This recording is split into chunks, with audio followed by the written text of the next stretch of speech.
Hi y'all, Penny here from Stay Body Positive with a quick healthy snippet for you. As you can see, I'm coming live from the city of Houston on this cloudy, overcast, rainy day.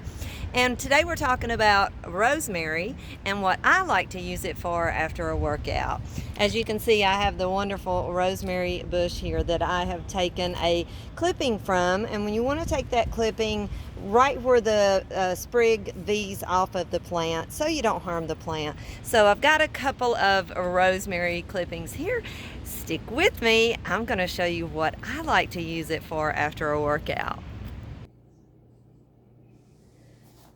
As you can see, we've got our rosemary clippings here, and we're just going to wash those. And you don't want to wash those rosemary clippings until you're ready to use them, because it does release the oils, and the oils are part of what does the work.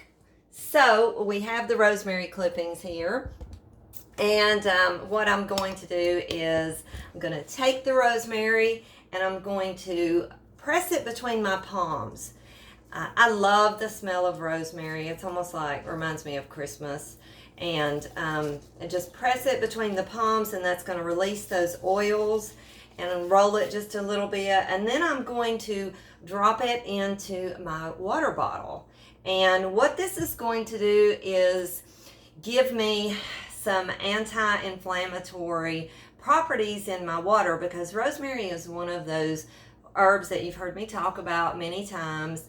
And if you're new to my channel, make sure that you subscribe so you get these healthy tips. I have another video out there on making a tea with the 4 top anti-inflammatory